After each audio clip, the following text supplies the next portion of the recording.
आइए हम निकाल लेंगे लूका की पुस्तक, उसका 12 अध्याय वचन 22 से वचन 34। और जब भी वचन को पढ़ा जाता है तो हम अपने स्थान पर खड़े होते हैं परमेश्वर के वचन को आदर देने के लिए। यदि आप कलीसिया की बाइबल यूज़ कर रहे हैं तो पृष्ठ संख्या 106 12 अध्याय 22 से 34 मैं आपके सम्मुख पढ़ूंगा। परमेश्वर के वचन में इस प्रकार से लिखा है, फिर उसने अपने चेलों से कहा, इसलिए मैं तुमसे कहता हूँ अपने प्राण की चिंता ना करो कि हम क्या खाएंगे, न अपने शरीर की क्या पहनेंगे, क्योंकि भोजन से प्राण और वस्त्र से शरीर बढ़कर है। तो पर ध्यान दो, वे ना बोते हैं ना काटते, ना उनके भंडार ना खत्ता होता है, तो भी परमेश्वर उन्हें पालता है। तुम्हारा मूल्य पंछियों से कहीं अधिक है। तुम में से ऐसा कौन है जो चिंता करने से अपनी आयु में एक घड़ी भी बढ़ा सकता है? इसलिए यदि तुम सबसे छोटा काम भी नहीं कर सकते तो और बातों के लिए क्यों चिंता करते हो? शासनों के पेड़ों पर ध्यान करो कि वे कैसे बढ़ते हैं।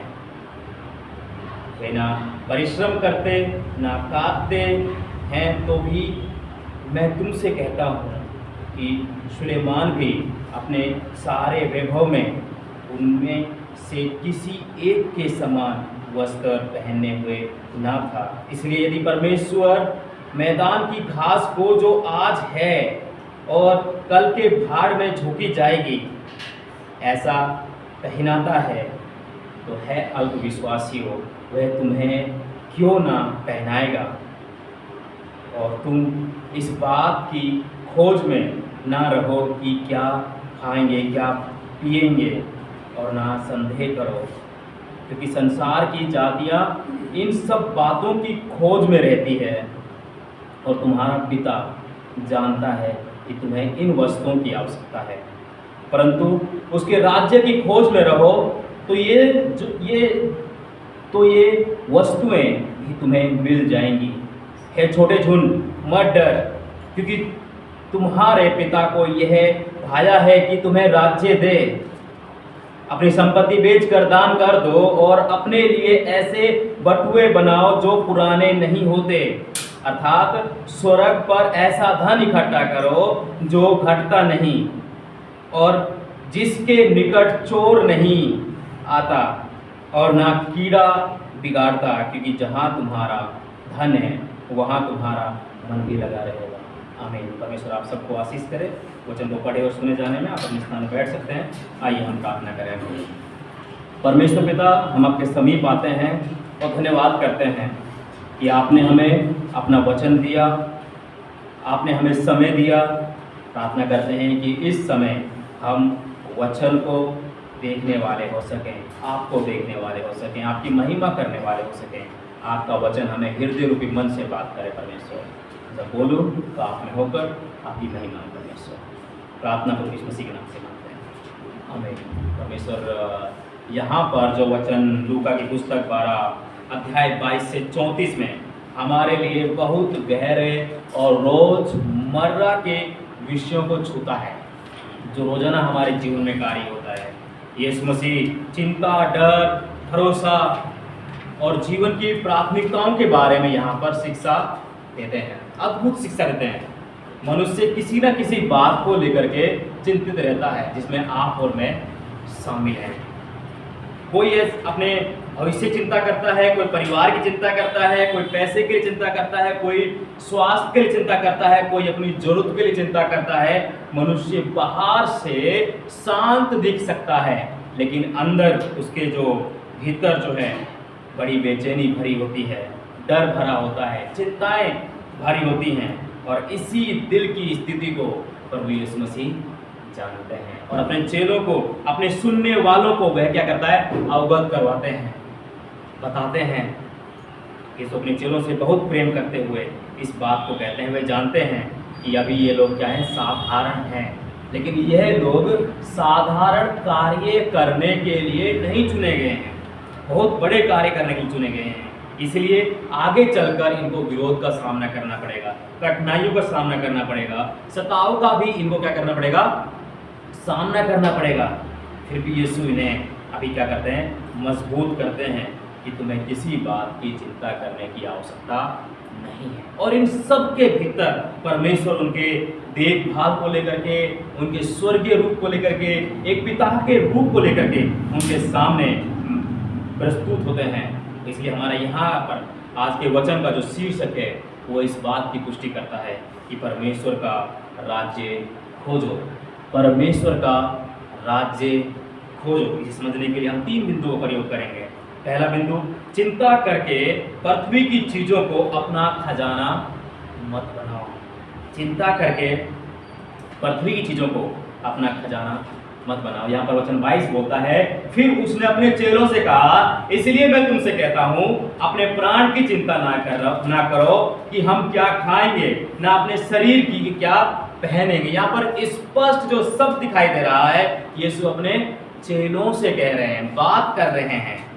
और ये वो लोग थे जो आगे चलकर यह निर्णय लेने वाले थे कि यीशु मसीह की जो योजना है, जो उसके संसार की जो प्रचार है, उस कार्य को ये लोग करेंगे। यीशु के पीछे बहुत बड़ी भीड़ थी, बहुत बड़ी भीड़ उसे सुन रही थी। लेकिन कुछ लोग क्या है, उसकी शिक्षा को फील कर रहे थे या कहें तो विश्वास कर रहे थे उसकी शिक्षा पर, और कुछ उसके बिल्कुल ही विपरीत थे, बिल्कुल उस पर विश्वास नहीं कर रहे थे। लेकिन कुछ लोग हैं जो उसके वास्तव में उसे सुनने के लिए आए थे। यहाँ पर अपने चेलों से कहते हैं कि तुम्हें याद होगा वचन 13 में क्या लिखा है। वचन 13 में लिखा है, एक मनुष्य ने बीच में रोककर कहा कि अपने भाई से कहे कि मुझे जायदाद में हिस्सा चाहिए, अपनी जो जायदाद है, जो उसका जो हिस्सा है जमीन में, वो उसे चाहिए। तब यीशु उस धनी को बड़ा अच्छा दृष्टांत सुनाते हैं, कहते हैं कि अपने लिए संसार में बड़ा भंडार मत बनाओ।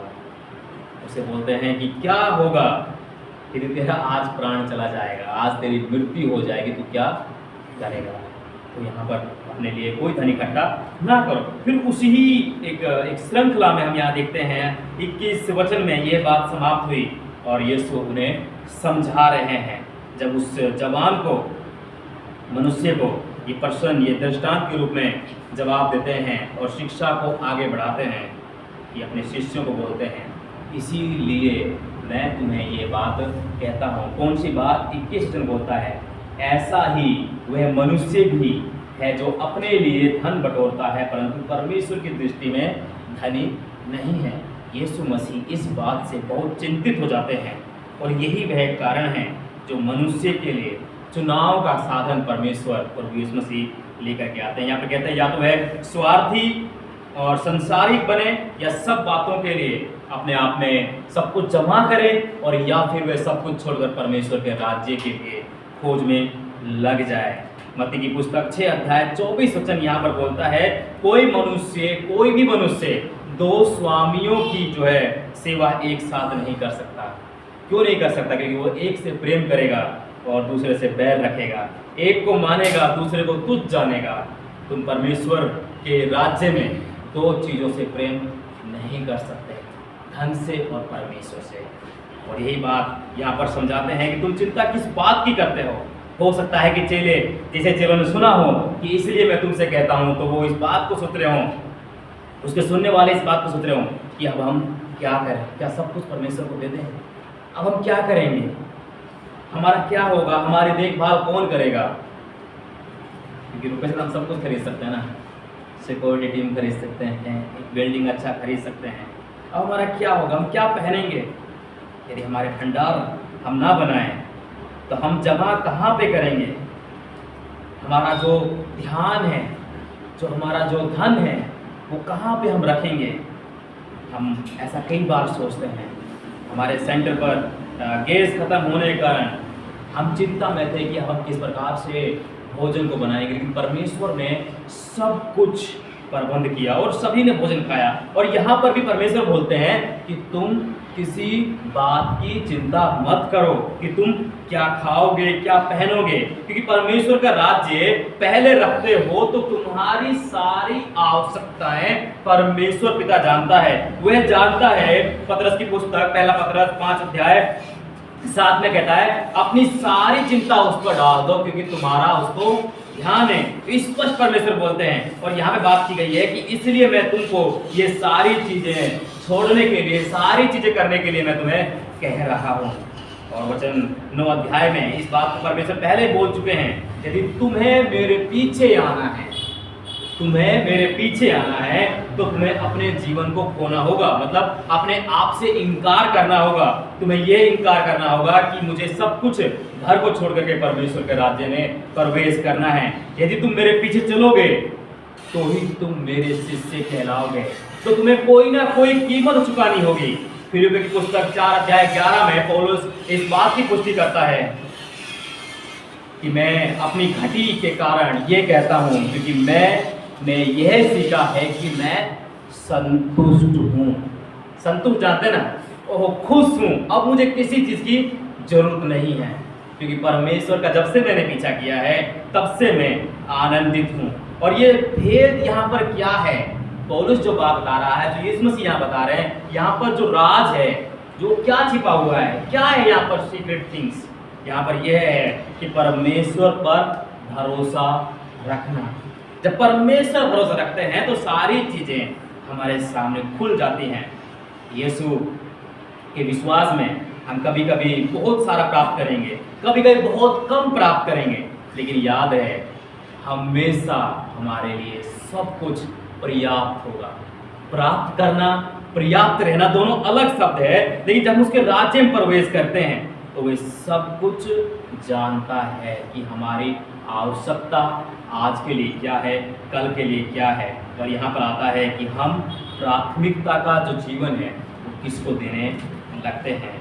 यीशु के दिनों में ये लोग बहुत बड़ी भीड़ थी और इन भीड़ों के या फिर तो उस समय फास्ट फूड का प्रबंध नहीं था, पिज़्ज़ा बर्गर या फिर फ्रेंच फ्राई का प्रबंध नहीं था। ऐसे बाजार नहीं थे कि जहाँ पर तुरंत जाएं और तुरंत जाकर के हम सामान खरीद लें। हम डी मार्ट जाते हैं, हम लोग क्रिसिटी जाते हैं, अलग अलग चीज़ों में हम जाते हैं, लेकिन कोई भी ऐसा चीज़ यहाँ पर उस समय नहीं था। तो परमेश्वर उन्हें उन्हीं की परिस्थितियों में सिखाते हैं। यदि उन्हें खाना खाना है तो पूरा दिन अनाज को पीसना होगा, चक्की पर पीसना होगा, पूरा दिन पीसना होगा। हो सकता है कि 3 दिन खाने के लिए वो 3 दिन पीसना पड़ जाए, क्योंकि पहले उसको बरसाया जाएगा, उसके अंदर से गंदगी निकाली जाएगी, हर चीज़ में उसको शुद्ध किया जाएगा। और पाते हैं कि जब तक वो मेहनत नहीं करेंगे तो वो खाना कैसे खाएंगे, जब तक वो कार्य नहीं करेंगे तो उन्हें खाना नहीं मिलेगा। यीशु बोलते हैं कि उसकी चिंता तुम मत करो, क्योंकि 23 वचन यहाँ पर इसका राज छोड़ता है। राज जानते हैं ना, गहरी चीज छोड़ता है। क्या बोलता है, भोजन से बढ़कर तुम्हारे प्राण हैं, वस्त्र से बढ़कर तुम्हारा शरीर है। यदि प्राण नहीं होगा, जीवन नहीं होगा, कि तुम मर जाओगे तो भोजन किस काम का रखा रह जाएगा जी। यदि तुम्हारे पास शरीर नहीं है तो वस्त्र तुम्हारे रखे रह जाएंगे, कोई काम नहीं आएगा। तो यीशु मसीह यहाँ पर एक राज छोड़ते हैं कि तुम्हारे जीवन के लिए मेरे पास एक महान उद्देश्य है, मेरे पास एक महान चीज है जो मैं तुम्हें देना चाहता हूं, लेकिन क्या तुम उसे प्राप्त करोगे, क्या तुम उसे ग्रहण करोगे। यीशु ने, परमेश्वर ने हमें जीवन दिया है, तो मान लीजिए दिया है, यदि उसने उद्धार दिया है तो दिया है। ये उद्धार रुपये उद्धार देने वाली बात नहीं है, उद्धार सैल्वेशन की बात हो रही है। उसने जीवन दिया है तो उसने बचाव का रूप भी दिया है, इसलिए वे राज्य में धनवान होने की बात करता है। राज्य में, परमेश्वर के राज्य में धनवान होने की बात करता है। परमेश्वर हमारे पास जीवन में, हमारे उद्देश्यों में अपने हमसे महिमा लेना चाहता है, क्योंकि उसने इसीलिए मनुष्य को बनाया था। जब अदन की वाटिका के बारे में बात करें, परमेश्वर ने जब अदन की वाटिका का सब कुछ संरचना की तो उस समय कुछ नहीं था, वस्त्र भी नहीं थे। पाते हैं कि जब उन्होंने फल को खाया, उनकी आंखें जो ना आत्मिक आंखें बंद हो चुकी हैं, संसारिक आंखें वो खुल चुकी हैं, अपने आप को नंगा महसूस कर रहे हैं। तो पाते हैं कि उस समय भी वस्त्र नहीं था, लेकिन परमेश्वर ने उनको अपनी महिमा के लिए बनाया था। और आज भी परमेश्वर हमें अपनी महिमा के लिए इस्तेमाल करता है। और वो इस बात को बोलता है, यदि तुम संसार की चीजों पर टिके रहोगे तो तुम मुझे कब फील करोगे, तुम मेरी कमी को कभी फील कर नहीं पाओगे। तो तुम्हारा जीवन भोजन के लिए नहीं बना है, तुम्हारा जीवन भोजन के लिए नहीं बना है, तुम्हारा जीवन कपड़ों के लिए नहीं बना है, तुम्हारा जीवन केवल इन चीज़ों के लिए नहीं बना है कि तुम केवल सांसारिक अपनी आवश्यकताओं को पूरा कर सके।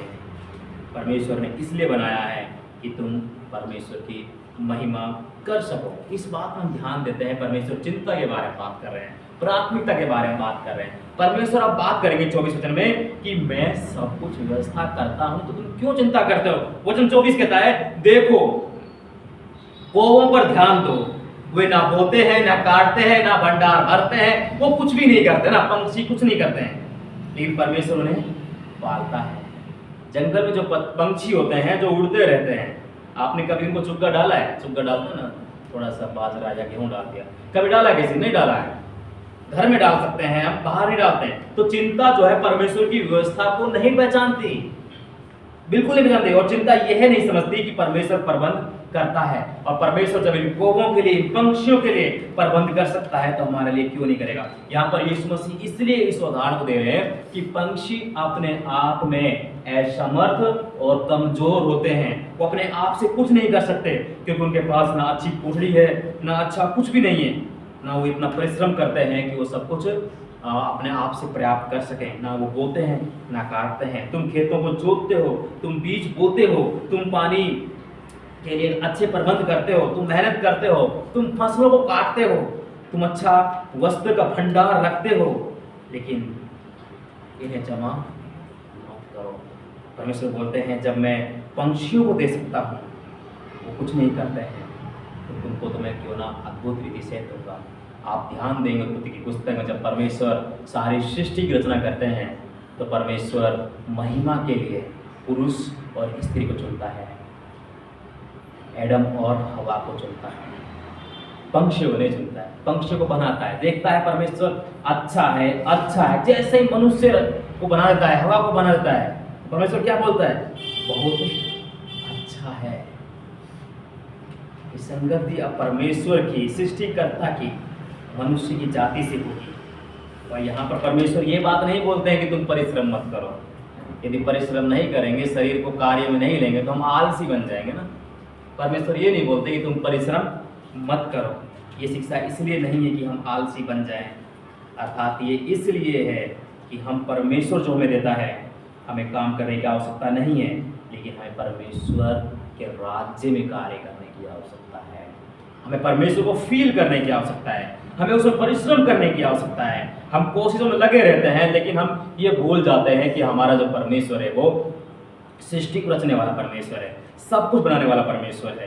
तो हमें आवश्यक है कि हम परमेश्वर के राज्य में फौजी बने, ना कि पृथ्वी के चीज़ों में। वचन 25 बोलता है, तुम में से ऐसा कौन है जो चिंता करके अपनी आयु की एक घड़ी को भी बढ़ा सकता है? कौन ऐसा जो 5 फुट का हो और 6 फुट अपने आप को बढ़ा ले, या फिर कोई 10 साल का हो और तुरंत वो 50 साल अपनी उम्र को कर ले? हम में से ऐसा कोई नहीं है परिवार। इसका अर्थ यहाँ पर स्पष्ट है कि हमारे पास ऐसा कोई अधिकार नहीं है, कोई चीज नहीं है। फिर भी हम चिंता करते हैं कि हम क्या करें, क्या खाएं, क्या रहें, क्या पहने। हर चीज परमेश्वर जानता है। हम इस बात को नहीं पुष्टि कर सकते कि हम अपनी आयु को बढ़ा सकें, हम अपनी उम्र को बढ़ा सकें, अपने शरीर को बढ़ा सकें, लेकिन परमेश्वर बोलता है तुम इतना नहीं कर सकते, तो क्यों फालतू की बातों को विचार करते हो? तुम्हें अच्छा भोजन करना अच्छी बात है, लेकिन शरीर के लिए केवल भोजन पर डिपेंड रहना अच्छी बात नहीं। अच्छा भोजन करना, ताज़ा भोजन करना, ताज़ा सब्जी रखना। हम भी जाते हैं, मंगल मार्केट लगता है, वहाँ पर अच्छी ताज़ा सब्जी मिलती है। मैं प्रचार नहीं कर रहा हूँ उसका, लेकिन अच्छा भोजन करना अच्छी बात है, लेकिन केवल भोजन के लिए जीवित रहना अच्छी बात नहीं है। यहाँ पर जो बात इसको समझाना चाहते हैं, चिंता परमेश्वर के विशेष अधिकार को नहीं समझती। चिंता यह नहीं समझती कि जीवन का सबसे बड़ा अधिकार, सारा अधिकार परमेश्वर के हाथ में है। हम पिछले दिनों में पढ़ रहे थे, यीशु मसीह बोलते हैं पृथ्वी और स्वर्ग का सारा अधिकार मुझे दिया गया है, इसलिए तुम जाओ, अब चिंता करने की तुम्हें आवश्यकता नहीं है। फालतू चिंता क्यों करते हो? वचन 25 बोल रहा है, तुम में से ऐसा कौन है जो चिंता करके अपनी आयु को एक हाथ और बढ़ा सकता है? वचन 26 बोलता है, तुम इतनी छोटी बात भी नहीं कर सकते तो बाकी की चिंता क्यों कर सकते हो?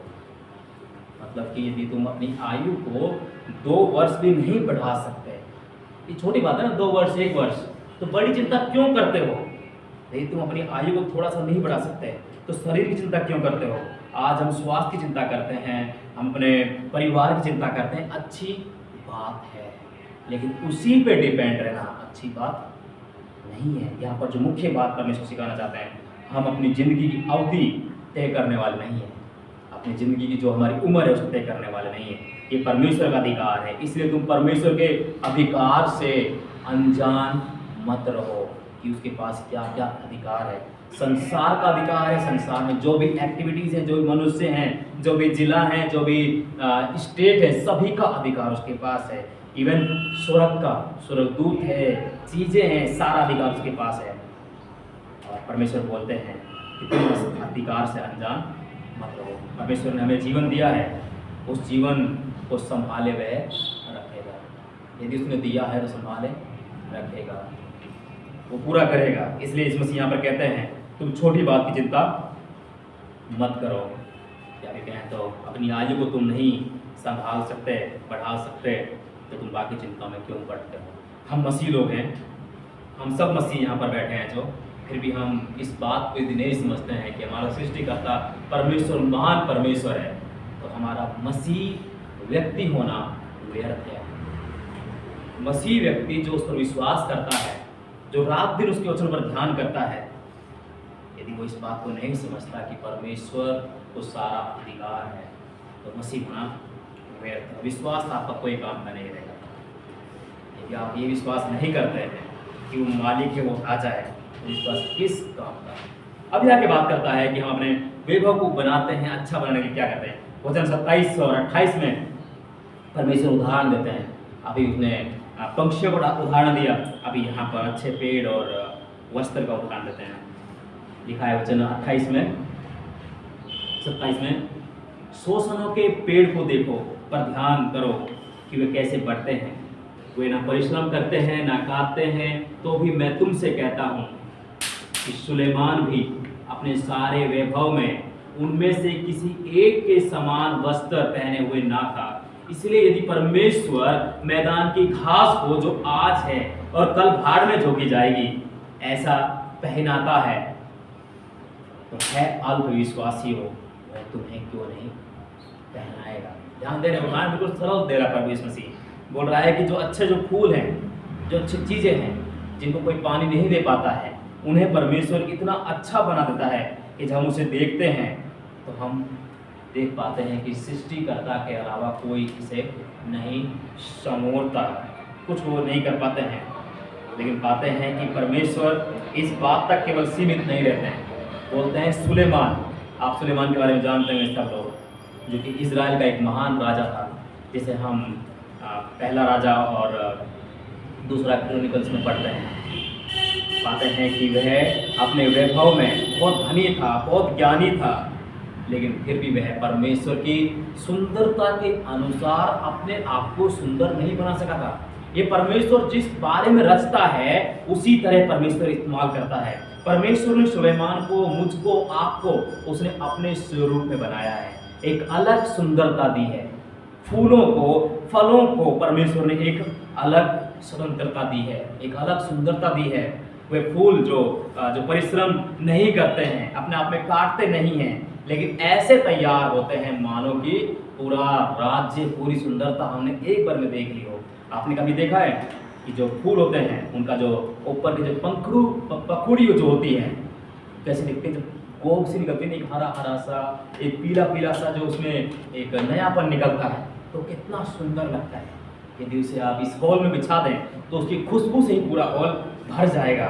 परमेश्वर यहाँ बोलते हैं कि परमेश्वर जानता है जो घास जंगल में उग रही है, जब उसको परमेश्वर ने बनाया कि घास मैदान को सुंदर दिखाए, और कुछ समय बाद हम क्या करेंगे, घास को काट देंगे और भाड़ में झोंक देंगे। इवन हम सब लोग क्या करते हैं, जब हमारे आंगन में घास बड़ी रहती है हम काटते हैं और उसे जला देते हैं ताकि ये गंदगी ना फैलाए। और उसी समय जब वो घास थोड़ी थोड़ी उगती है तो सुंदरता फैलाती है। परमेश्वर बोलते हैं जब घास छोटी होती है, घास अच्छी लगने के लिए परमेश्वर कितना अच्छा कार्य करते हैं। तो है अल्प विश्वासियों, है जो विश्वास ना करने वाले लोगों, तुम क्यों नहीं विश्वास कर पा रहे हो? परमेश्वर उस घास को, उस फूल को इतना अच्छा बना सकता है, तो तुम्हें क्यों नहीं अच्छा बना सकता? चिंता ना करें, खटपिट 1 साल चल रहा है, वो चलता रहेगा, ठीक है। लेकिन ध्यान दें कि क्या परमेश्वर क्या बात यहाँ पर कर रहा है। बोल रहा है कि है अल्पविश्वासी हो। चिंता का जो मूल कारण है वो ये है कि तुम विश्वास क्यों नहीं कर पा रहे हो। अभी भी तुम विश्वास नहीं कर पा रहे हो। तुम किस ओर देखते हो, मुझे बोलते हो कि मैं तुम्हारा शिष्य बनना चाहता हूँ, मैं तुम्हारे पीछे आना चाहता हूँ, लेकिन तुम क्या करते हो?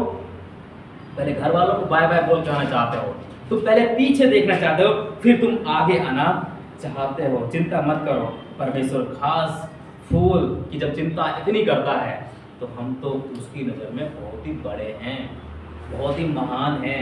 परमेश्वर ने हमें अपनी महिमा में अपने स्वरूप में बनाया है। परमेश्वर ने किसी बंदर या किसी पशु के रूप में नहीं बनाया है हमें। परमेश्वर ने खुद के स्वरूप बनाया है। वचन बोलता है कि उसने अपने स्वरूप में आदम और हवा को बनाया। तो हम बहुत महान लोग हैं कि परमेश्वर ने हमें अपने स्वरूप में बनाया। वचन 29 बोलता है, इसलिए तुम ये है ना पूछो कि हम क्या खाएंगे क्या पिएंगे, और ना संदेह करो। जब मैंने तुम्हें अपने स्वरूप में बना दिया, मैंने तुम्हें सारा राजपाट दे दिया, तो तुम क्यों इन बातों की चिंता करते हो? यदि चिंता में जीते हो तो परमेश्वर की तुम प्राथमिकता को अभी भी नहीं समझ पा रहे हो, बिल्कुल नहीं समझ पा रहे हो। क्योंकि चिंता करके हम जो पृथ्वी की चीजें हैं हम उनको प्राथमिकता देने लग जाते हैं। नॉर्मल रूप से कहा जाए तो खाने के बिना मनुष्य लगभग 40 दिनों तक जीवित रह सकता है, और पानी के बिना लगभग 3 दिन तक मनुष्य जीवित रह सकता है। सांस के बिना लगभग 30 सेकंड से ज़्यादा जीवित रह सकता है। आशा के बिना 1 सेकंड नहीं। तो आशा कौन देता है? परमेश्वर देता है। परमेश्वर बोलता है कि तुम संसार की पृथ्वी की चीजों को अपना खजाना मत बनाओ, जो कुछ समय बाद खत्म हो जाएगा। तुम उस पर भरोसा रखो। मैं तुम्हें महान जो छिपी हुई चीज है ना उनको दिखाना चाहता हूँ। तुम डरो मत। इसलिए यहाँ पर दूसरा जो बिंदु आता है, डर में मत जियो परंतु परमेश्वर पर भरोसा करो। डर में मत जियो परंतु परमेश्वर पर भरोसा करो। यीशु हमें चिंता ना करने के लिए कहते हैं और भरोसा भी करने के लिए बोलते हैं।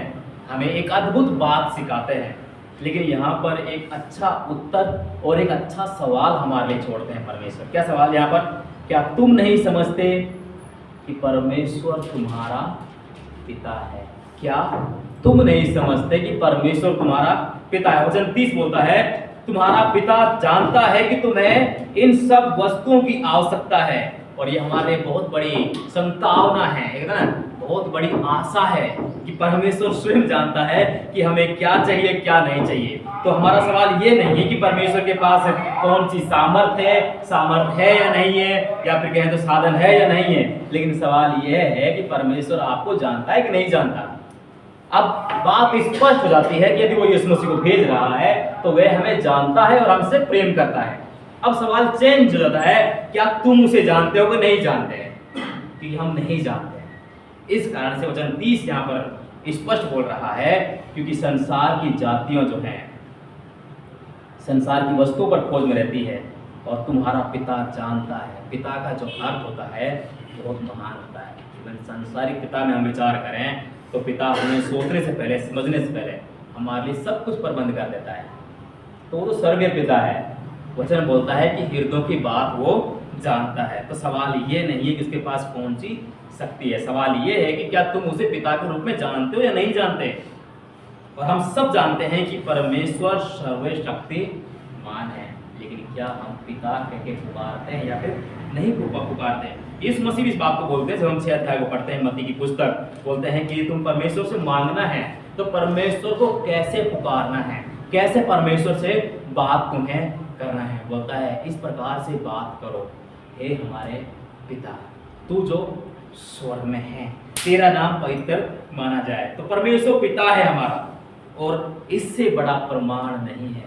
वो स्वर्गीय पिता है, और स्वर्गीय पिता की खासियत ये है कि सब कुछ जानता है। 31 वचन में एक बहुत बड़ा महत्वपूर्ण सिद्धांत, बाइबल डॉक्ट्रिन जिसे बोलते हैं, वो आता है। क्या होता है? तुम उसके राज्य की खोज करो और ये सब वस्तु तुम्हें दे दी जाएगी। ये डॉक्ट्रिन, ये सिद्धांत है परमेश्वर का।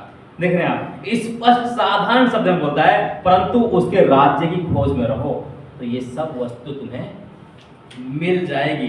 परमेश्वर बोलते हैं कि तुम चिंता करते हो भोजन की तो भोजन ही मिलेगा, तुम चिंता करते हो कपड़े की तो कपड़ा ही मिलेगा, ये तुम चिंता करते हो स्वर्ग के राज्य की तो तुम्हें ये सारी चीजें अपना आप मिल जाएगी। इन बातों पर ध्यान मत लगाओ कि भोजन क्या होगा, कब होगा, लेकिन इस बात पर ध्यान लगाओ कि परमेश्वर का राज्य तुम्हें कब मिलेगा। भोजन पर ध्यान मत लगाओ, क्योंकि इन बातों के चलते हम परमेश्वर के राज्य में प्रवेश नहीं कर सकते। मत्ती 6:33 बोलता है, यीशु ने इस प्रकार से कहा, परंतु पहले तुम परमेश्वर के राज्य और उसकी धार्मिकता की खोज करो तो सब वस्तु तुम्हें मिल जाएगी। दो चीज यहाँ पर स्पष्ट है, राज्य और धार्मिकता। धर्मी परमेश्वर है, पवित्र परमेश्वर है, तो पहले उसकी खोज करो तो दुनिया की जो मुख्य जो चीजें हैं, भोजन, कपड़ा, पैसा, भविष्य, स्वास्थ्य, सब कुछ का अधिकार उसके पास है कि नहीं? यीशु की यदि जीवन शैली को आप प्राप्त करेंगे, देखेंगे, तो वो छूकर लोगों को चंगा करते हैं। और छूकर केवल नहीं, स्त्रियां जो 12 वर्ष से लहू बीमारी थी, लहू बहने की, वो क्या करती है? केवल उसके दुपट्टे को छूकर चंगी हो जाती है।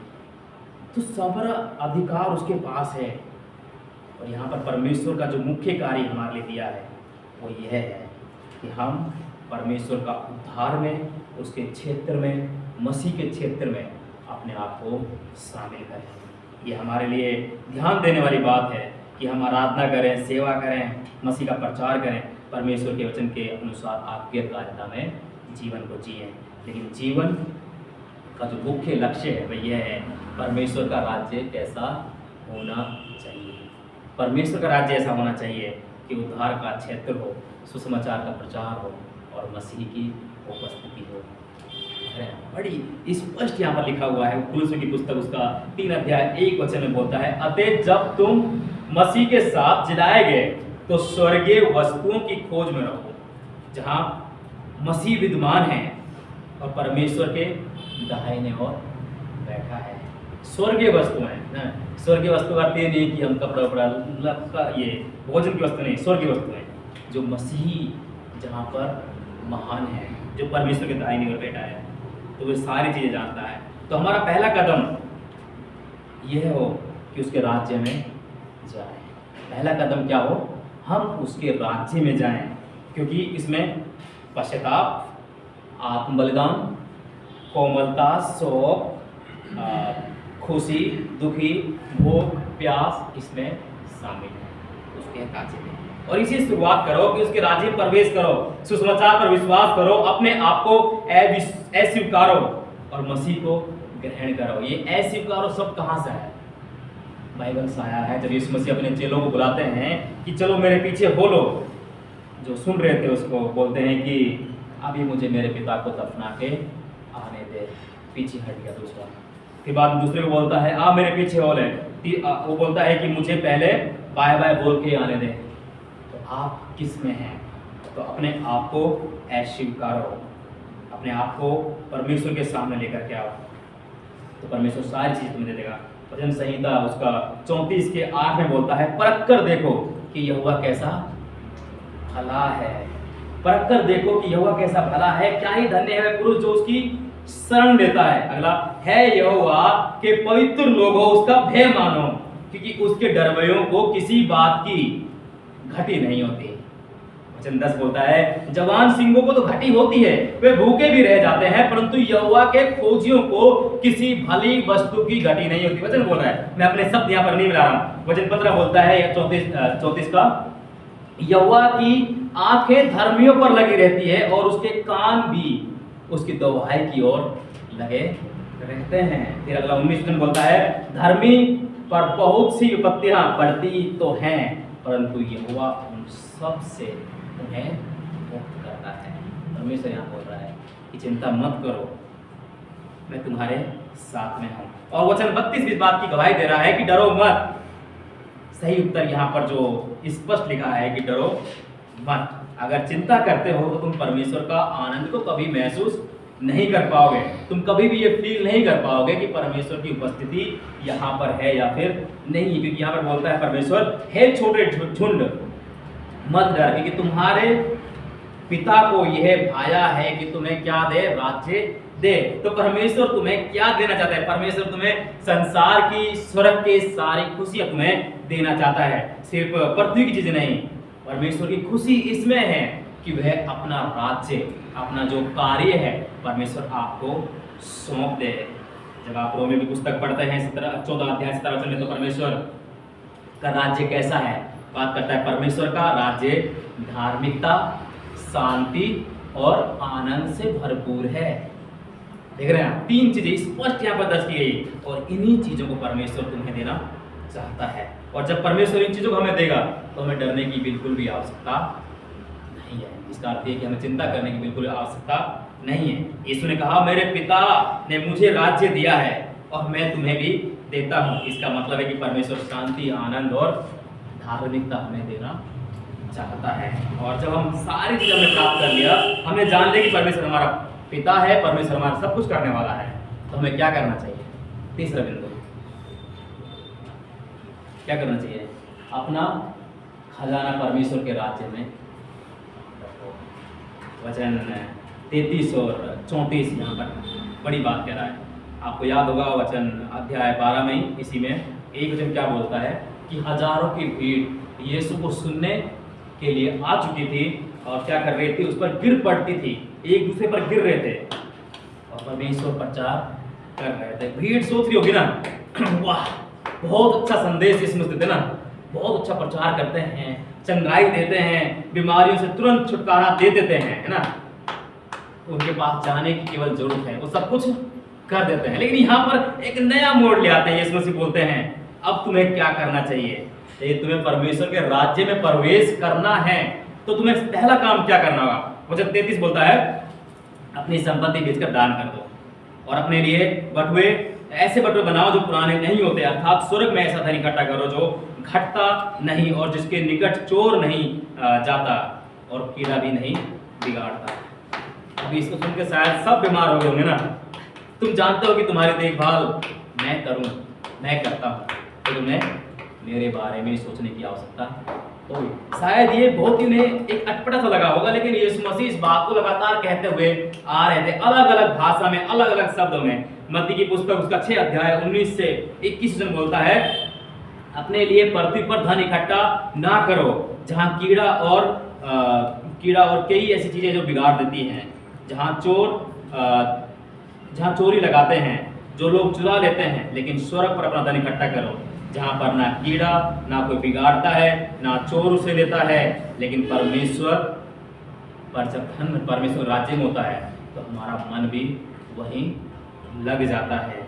और यीशु इसी बात को यहाँ पर वापस से हमें दोहराते हैं, हमें बताते हैं। यीशु मसीह बलिदान चाहते हैं। बलिदान का अर्थ ये नहीं है कि हम गर्दन काट के यहाँ से भाग जाएं। यीशु मसीह बलिदान चाहते हैं कि हम अपने आप से त्याग करें, अपने आप से अस्वीकार करें। 9 अध्याय लूका की पुस्तक 23 वचन हमें याद आता है, यदि मेरे पीछे आना चाहते हो, यीशु बोलते हैं, यदि मेरे पीछे तुम आना चाहते हो तो अपने आप से इनकार करो, अपना क्रूस उठाओ और मेरे पीछे बोलो। ये आपके समझने के लिए, ताकि हम जब परमेश्वर के पीछे चलते हैं तो परमेश्वर यहाँ पर क्या बताना चाह रहे हैं। 27 वचन बोलता है, लोग जो अपना क्रूस उठाकर मेरे पीछे नहीं चलता वह मेरा शिष्य नहीं हो सकता है। जो मेरे पीछे होना चाहता है उसे सब कुछ त्याग देना होगा। यीशु कहते हैं कीमत चुकानी होगी। यदि आपको नौकरी करना है, आपको डेली जॉब पे जाना है, तो क्या करना होगा? जो घर का जो होता है ना, प्रेम या फिर दिन में सोने का समय, उसको छोड़ना, तभी आप काम पे जा सकते हैं, तभी आपका घर चल सकता है। यीशु बोलते हैं यदि तुम्हें मेरे पास आना है, यदि तुम्हें मेरे राज्य में प्रवेश करना है, यदि तुम चाहते हो कि मेरे राज्य में मेरे शिष्य कहलाओ, तो तुम्हें अपने आप से इनकार करना होगा। कुछ तो कीमत तुम्हें क्या है, चुकानी होगी। और लूका की पुस्तक जब 9 अध्याय 57 से 62 पढ़ते हैं तो पाते हैं कि यीशु इन बातों को अपने शिष्यों से कहता है। मैंने आपको बताया था ये सारी चीज़ें कि जब अपने शिष्यों को बुलाता है तो कई बार शिष्य पीछे हट जाते हैं कि अभी हमें घर में जाना है, अभी घर में हमें कुछ काम है। अब सवाल ये है कि यीशु ऐसा क्यों कहते हैं? क्या केवल विश्वास और अनुग्रह से हम नहीं बचते हैं? ध्यान दीजिए, ये यीशु मसीह यहाँ पर ऐसा क्यों कहते हैं? क्या हम केवल विश्वास और अनुग्रह से नहीं बचते हैं? हाँ, हम अनुग्रह और विश्वास से ही बचते हैं, लेकिन सच्चा विश्वासी ऐसा होता है कि वह अपने पूरा जीवन परमेश्वर को सौंप दे। सच्चा विश्वासी, सच्चा चेला वह होता है जो पूरा जीवन अपने आप को परमेश्वर को सौंप दे। जब आप जानते हैं पतरस, यूहन्ना, याकूब 5 अध्याय 11 में उन्होंने अपनी नाव छोड़ दी और यही यहोवा के पीछे हो लिए। पतरस यीशु मसीह बोलता है यदि तू इस कार्य को छोड़ेगा तो मछली पकड़ने से मैं तुम्हें मनुष्यों का पकड़ने वाला बनाऊंगा। तो वो परमेश्वर के पीछे हो लेता है। लूका 5 के 28 में मत्ती को परमेश्वर बोलता है मेरे पीछे हो ले, तो वह सब कुछ छोड़कर यीशु मसीह के पीछे हो लेता है। और यही चीज़ यीशु मसीह हमें बोलते हैं कि तुम मेरे पीछे आना चाहते हो तो तुम्हें वो सारी चीज़ें छोड़नी होगी जो मुझसे चीज़ें अलग करती हैं। यीशु का संदेश ये है कि जब तक हम भूख, बीमारी या गरीबी या फिर कह दो बीमारी, वस्त्र पर हमारा ध्यान टिका रहेगा तो हम कभी भी मसीह की ओर नहीं देख पाएंगे, कभी नहीं देख पाएंगे, बिल्कुल नहीं देख पाएंगे। और इसका मतलब ये है कि सच्चा विश्वास टूटे दिल से आता है, जिसमें इंसान पूरी तरह परमेश्वर को खोजता है ना।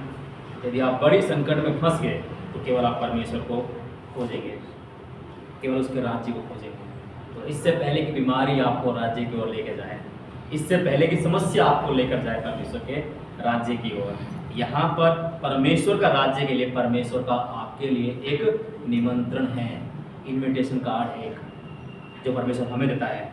ये सिर्फ उनके लिए है जो अपने टूटे हुए हृदय से परमेश्वर के पास आते हैं। परमेश्वर का निमंत्रण केवल उनके लिए है जो टूटे हुए हृदय से परमेश्वर के पास आते हैं, जो चाहते हैं कि परमेश्वर उन्हें बचाए, जो चाहते हैं कि वे नया जीवन प्राप्त करें, जो चाहते हैं कि वो जीवन भर परमेश्वर के राज्य में आनंद करें। ये निमंत्रण उनके लिए है। अब सवाल ये है, क्या तुम इस दुनिया की चीज़ों को छोड़कर परमेश्वर में आना चाहते हो? क्या तुम अपने इस संसार को छोड़कर, इस जीवन को छोड़कर, जीवन के आरामदायक चीज़ों को छोड़कर परमेश्वर में जीवन बिताना चाहते हो? ये बहुत गहरी गहरी बातें हैं। यदि आप खंड को ऊपर से पढ़ेंगे तो शायद आप कुछ चीज़ों को लेकर के आएंगे, लेकिन यहाँ पर परमेश्वर एक अलग विधि में बात करता है। परमेश्वर बोलता है कि ये सारी चीज़ें तुम्हारे लिए बहुत आवश्यक हैं। कपड़ा आवश्यक है, परमेश्वर बोलता है तुम्हारे लिए प्राण आवश्यक है, परमेश्वर तुम्हारे लिए भोजन आवश्यक है, लेकिन इससे भी बड़ा आवश्यक है यदि तुम्हारा ध्यान केवल इन चीज़ों पर टिकता है तो तुम मुझे भूल जाते हो। यदि तुम्हारा ध्यान मुझ पर टिकता है तो मैं तुम्हें सारी चीज़ें ये दे दूंगा, मैं तुमसे वादा करता हूँ। वचन 34 बोलता है जहाँ तुम्हारा खजाना है वहीं तुम्हारा दिल भी लगा रहेगा ना। आपने शायद विचार नहीं किया होगा, जब भी आपने देखा होगा यदि आपके परिवार में अधिक पशु या फिर बकरियां वगैरह होंगी, जब आप दूध को उबालते हैं, यदि आप चर्च आ चुके हैं तो क्या हाल हुआ होगा? संदेश आपको समझ नहीं आया होगा, आपको संगीत पसंद नहीं आए होंगे, आपको ये पसंद आया होगा कि कितनी जल्दी हम घर जाएं और गैस स्टोव को बंद करें ताकि दूध उफन ना जाए। परमेश्वर बोलते हैं चिंता मत करो, गैस खत्म हो जाएगा। लेकिन मेरे राज्य की बातें कभी जिंदगी भर खत्म नहीं होगी। तुम चिंता मत करो, मैं प्रबंध करूंगा तुम्हारे लिए। केवल तुम इस बात पर विचार करो कि परमेश्वर का राज्य तुम किस प्रकार से या कैसे प्राप्त कर सकते हो। अभी सवाल हमारे लिए, हम क्लोजिंग की ओर जाते तभी सवाल वो पूछते हैं, तो हमारा खजाना या आपका खजाना कहाँ पर है? परमेश्वर के राज्य में या संसार में? परमेश्वर यहाँ सिखाते हैं कि चिंता करना बेकार है, डर में जीना विश्वास की जो कमी है, और असली जीवन वह है जिसमें परमेश्वर का राज्य पहले आए। परमेश्वर बोलते हैं मत्ती की पुस्तक 6 अध्याय में, और यहाँ ही परमेश्वर इस बात को दोहराते हैं। तो हमारा खजाना यदि परमेश्वर के राज्य में है तो अच्छी बात है, यदि संसार में है तो हमें सोचने की आवश्यकता है। परमेश्वर बोलते हैं यदि तुम्हें मेरे राज्य में आना है तो तुम्हें संसार से इनकार करना होगा, तो ही बचा सकता है। उसने खुद से इनकार किया, परमेश्वर ने किया कि नहीं किया? उसने इनकार किया, अपने पुत्र से इनकार कर दिया।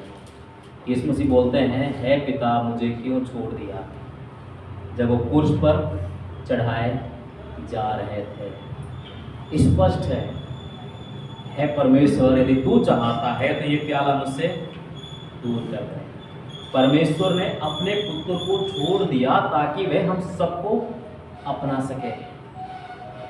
वह उसे केवल छोड़े नहीं रहा था, केवल इसलिए छोड़ा ताकि वह पाप को खत्म कर सके, क्योंकि उस समय यीशु मसीह ने सभी के पापों को ले लिया था।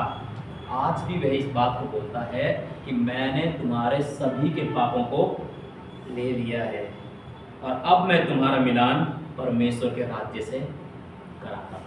तो तुम क्या सोचते हो, राज्य में प्रवेश करोगे या नहीं करोगे? आवश्यक है कि जब आप परमेश्वर के राज्य को पहले रखते हैं अपनी ज़िंदगी में, तो सारी चीज़ें, सारी शांति, सारे आनंद के दरवाजे आपके लिए खुल जाएंगे। हो सकता है कि आपको ज़्यादा ना मिले, हो सकता है कि आपको कम मिले, हो सकता है कि आपको ज़्यादा मिले, लेकिन याद है सब कुछ परमेश्वर के राज्य में पर्याप्त है, पर्याप्त है। परिवार, आइए हम उससे प्रार्थना करें ताकि वह अपने राज्य में जब हमें निमंत्रण देता है, इन्विटेशन देता है, तो हम उसी विश्वास के साथ इसको एक्सेप्ट करें या फिर लें। बहुत ही कठिन है ये निमंत्रण को प्राप्त करना, लेकिन बहुत ही आसान है। आसान इसलिए है कि यदि तुम इस निमंत्रण को प्राप्त करना चाहते हो, तुम्हें एक कार्य करना है, बस यीशु मसीह पर विश्वास करें, उसके पीछे चलो। निमंत्रण आपका है, विश्वास आपका है, आप विश्वास करते ही नहीं जाते। आइए हम सब प्रार्थना करें, परमेश्वर के सम्मुख आएँ। परमेश्वर पिता, हम अपने आप को आपके सम्मुख लेकर के आते हैं। आपने स्वर्ग के दरवाजे हमारे लिए खोल दिया परमेश्वर, हम आनंदित हैं। आपने हमें अपनी जान देकर हमें बचा लिया परमेश्वर, हम आनंदित हैं। लेकिन क्या अभी भी हम अपनी जो शारीरिक चीज़ें हैं परमेश्वर, उनकी ओर ध्यान करते हैं?